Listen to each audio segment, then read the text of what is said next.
Down in the northeast of England, which is so far away from the Delta in the Mississippi and all of that thing. And I'm listening there. At 75 years old, Paul Rodgers, frontman of legendary bands Free and Bad Company, isn't just resting on his legacy. He's sharpening his voice into a blade against what he calls the soul death of rock and roll. While many icons of his generation have softened with age, embracing musical evolution and celebrating cross-genre experiments, Rodgers has chosen a very different path. One paved in grit, fire, and uncompromising authenticity. He's not merely reminiscing about the good old days. He's calling out a list of legendary bands that he believes have betrayed everything rock once stood for. In a music industry obsessed with reinvention, image, and streaming numbers, Rodgers sees something far more sinister: a quiet, creeping erosion of music's soul, traded in for stadium lights and Billboard chart dominance. And now, after decades of holding his tongue, he's letting the truth fly. With an almost prophetic zeal, Rodgers has opened up about 6 iconic bands he once admired, or at least respected, that have now, in his view, sold their integrity to the highest bidder. These aren't minor squabbles over stylistic direction. These are cultural clashes that go to the heart of what music should mean. A battle between art and commerce, soul and salesmanship, rebellion and reception playlists. From progressive rock titans who diluted their genius into glossy corporate fare, to British blues pioneers who abandoned their roots for soft-focus radio hits, Rodgers names names, and he does so with righteous fury. For a man who believes rock was born in agony and uplifted by raw emotion, the saccharine ballads, sanitized lyrics, and strategic rebranding campaigns of modern-era bands aren't just disappointing, they're unforgivable. And this isn't a quiet disapproval whispered backstage. These are public critiques, delivered through interviews, backroom confrontations, and symbolic boycotts of stages shared with those he deems traitors to the craft. Paul Rodgers isn't just upset, he's outraged. And for the first time in decades, he's not keeping it to himself. So which 6 bands made this exclusive blacklist? And what did they do to earn such venom from one of rock's most respected purists? Buckle in, because this is more than a list. It's a reckoning. Before we dive into the names that Paul Rodgers carved into his blacklist, we need to understand what fuels his wrath. And it starts with a philosophy that's as raw and unshakable as the blues itself. To Rodgers, rock music isn't just entertainment.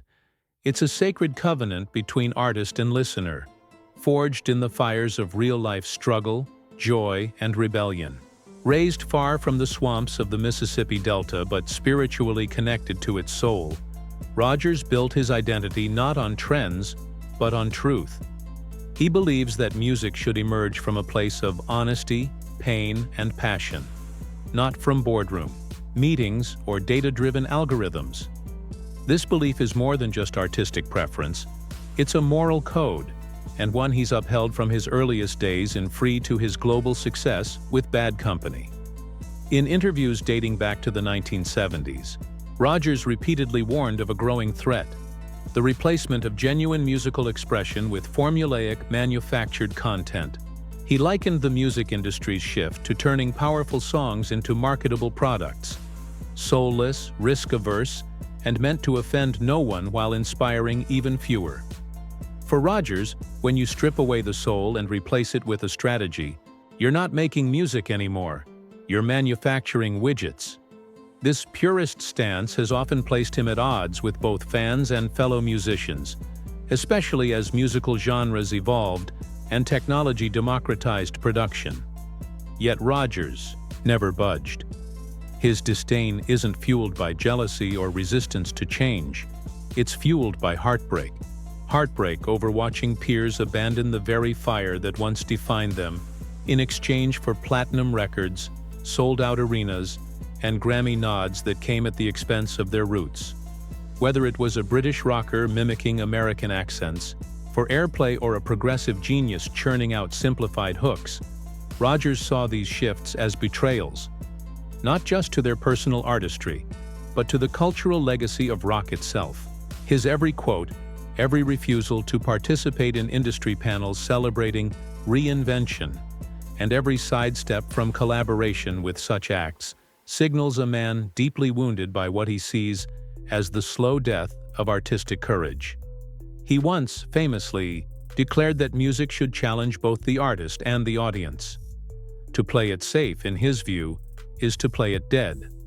And so, with this moral lens firmly in place, Paul Rodgers casts his critical eye toward 6 bands who, in his view, crossed a line that can never be uncrossed. What follows is not just a list of disappointments, but a map of rock's tragic descent from rebellion to routine. When Paul Rodgers looked at Journey, what he saw wasn't just a talented band riding a wave of success, it was a cautionary tale of what happens when artistic adventure is traded for commercial certainty. Rodgers' contempt for the San Francisco rockers didn't stem from jealousy or rivalry. It came from sorrow, watching a group he once viewed as daring musical explorers devolve into predictable ballad machines.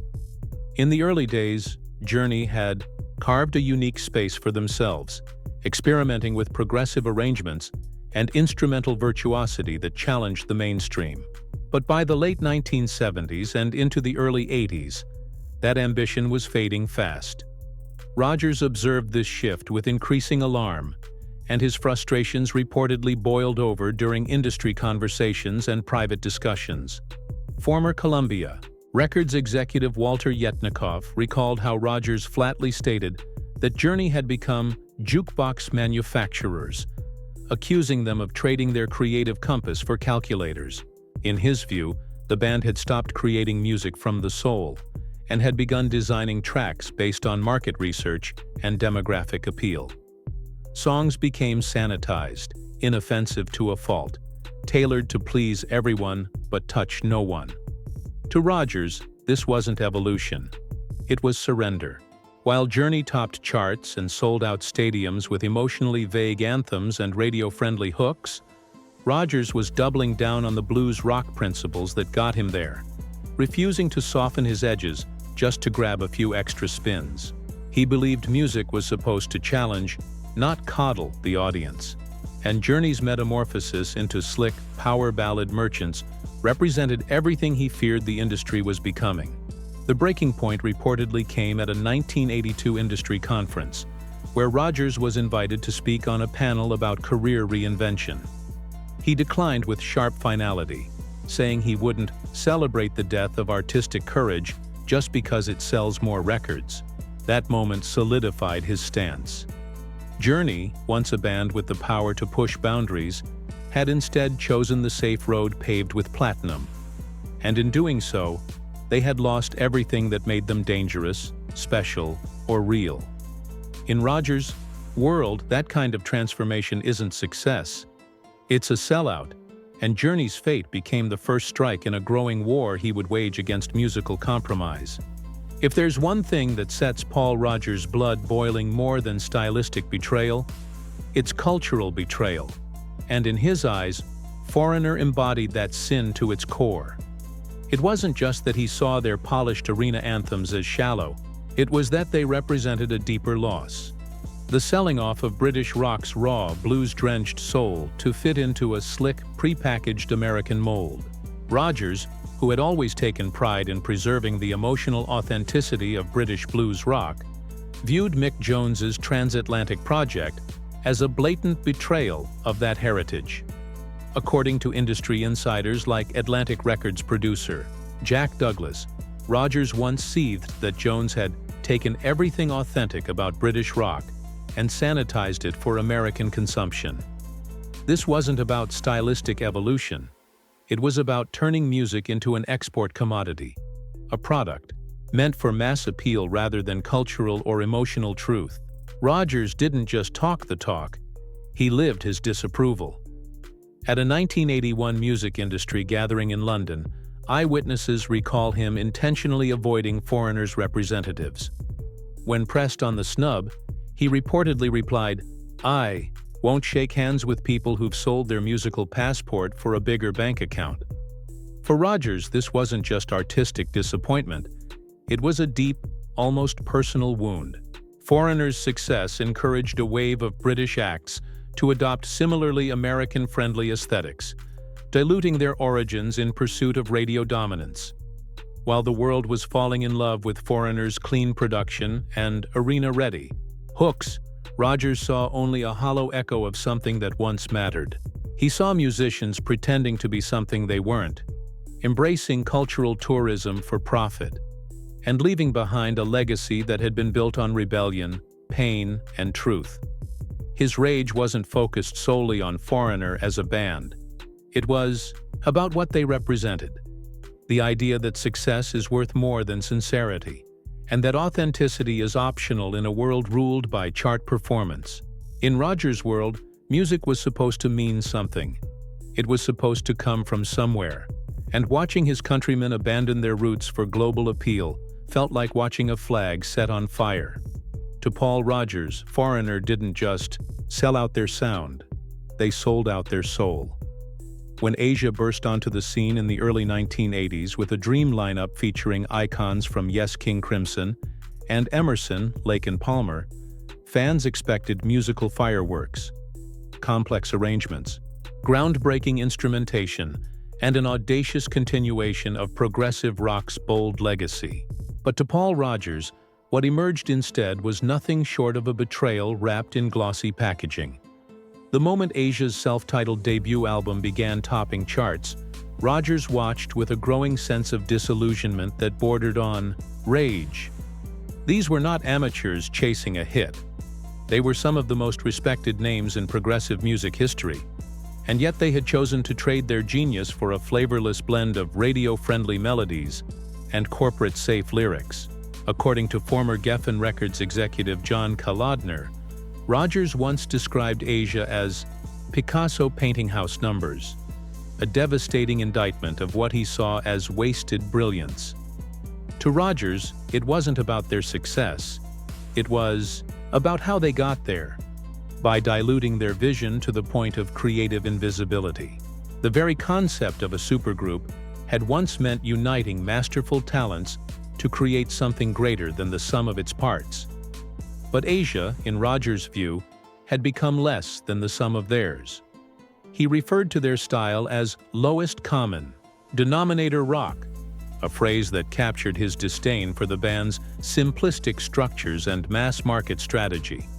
The heartbreak deepened when other veteran musicians began copying the formula, forming their own streamlined supergroups, aimed more at sales than substance. At a 1983 industry event, Rodgers allegedly posed a damning rhetorical question to the room. If wisdom leads to compromise, maybe we're better off staying naive and hungry. He wasn't being rhetorical out of cleverness. He was expressing genuine despair.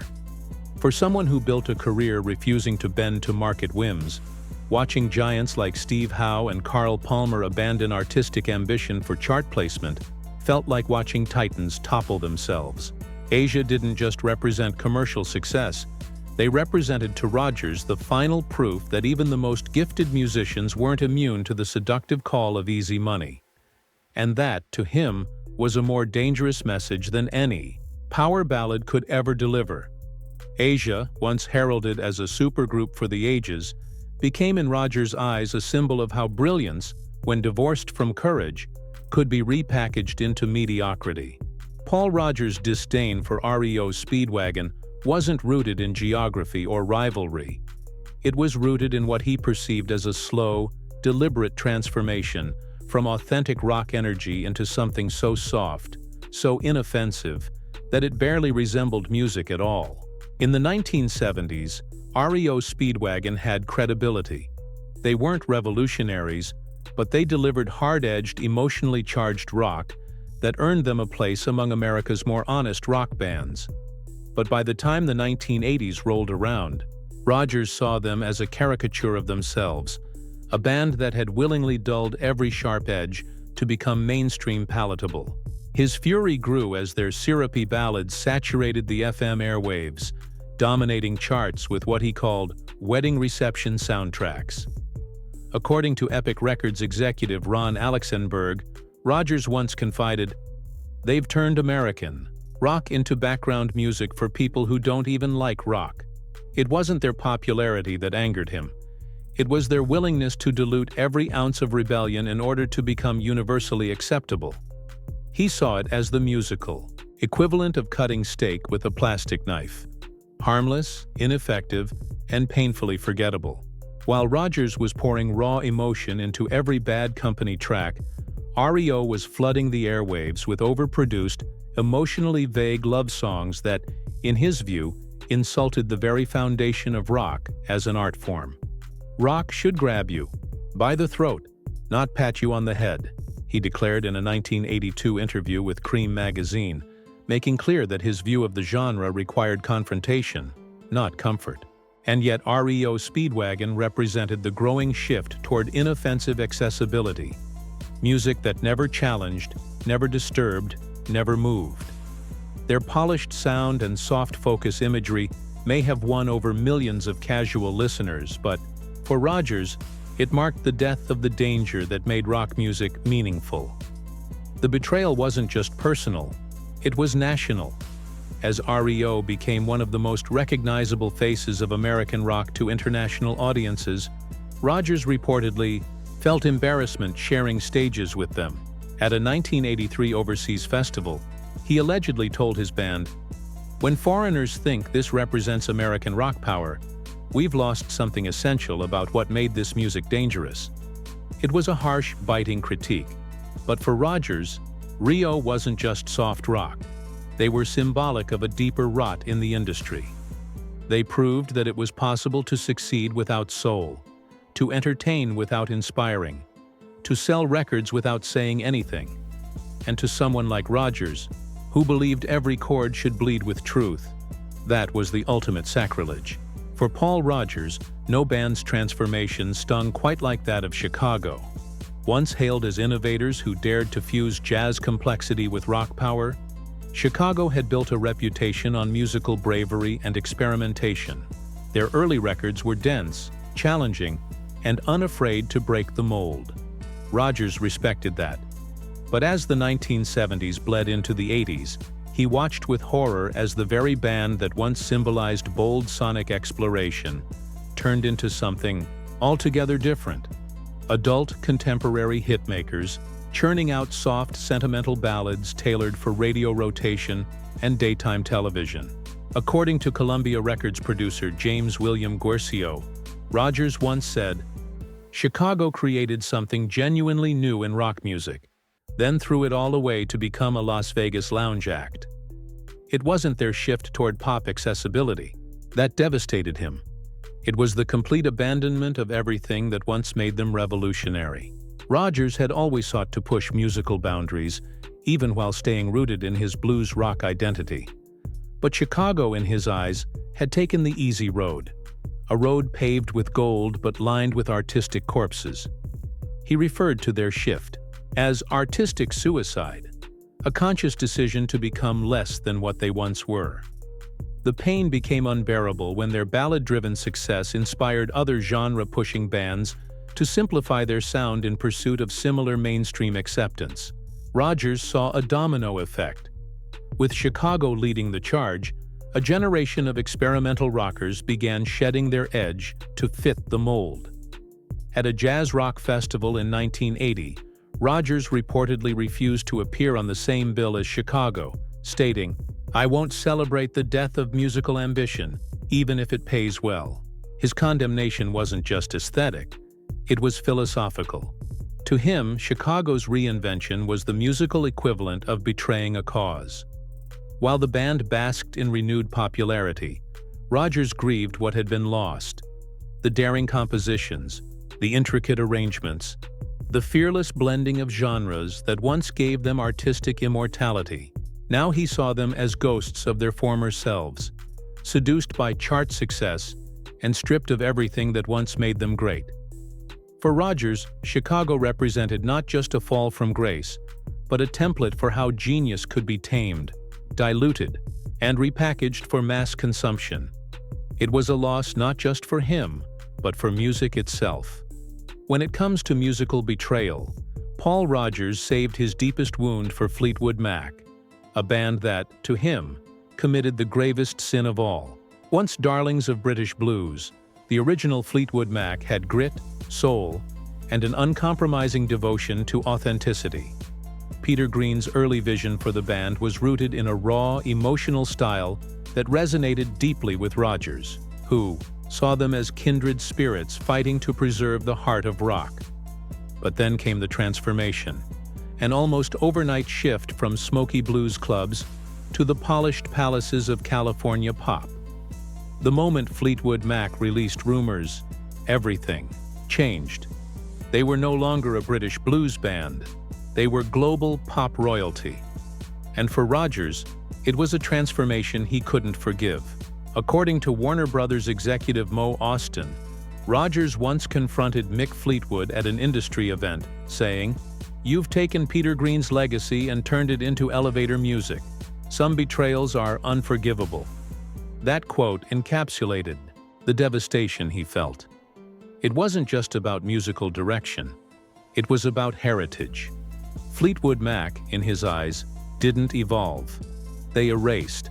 They took something sacred and buried it beneath polished production and interpersonal drama, packaged for public consumption. Rodgers called it cultural suicide, and the phrase stuck like a scar. While fans were captivated by the band's glossy reinvention and internal soap opera, Rodgers saw only a hollow shell of something once pure. His grief deepened when other bands, witnessing Fleetwood Mac's meteoric success, began abandoning their roots in similar fashion. The blues was vanishing, and Rodgers saw Fleetwood Mac as the ones who lit the match. In interviews with rock journalists, he went so far as to say the band represents everything wrong with the music industry. Bands willing to erase their own history if it means bigger paychecks. That wasn't hyperbole.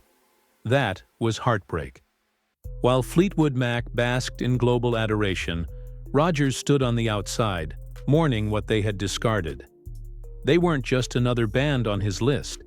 They were the embodiment of everything he feared the music world had become. A place where history, soul, and truth could be sacrificed for applause. And that, in Rodgers' eyes, made them the worst offenders of all. As the dust settles on Paul Rodgers' blistering critique of 6 beloved bands, a haunting question lingers in the air. Was he a noble defender of rock's true spirit, or simply a relic of a bygone era unwilling to evolve? To Rodgers, there's no doubt which side he's on.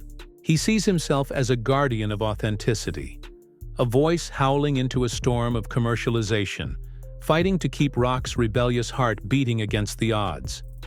And in many ways, his crusade is admirable.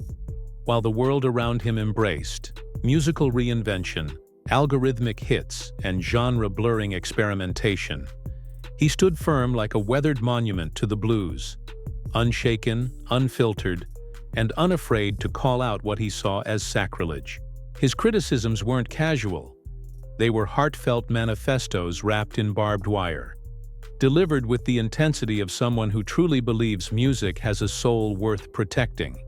But critics argue that perhaps Rodgers is clinging too tightly to an idealized past, that his black and white worldview leaves no room for evolution, fusion, or the inevitable march of change.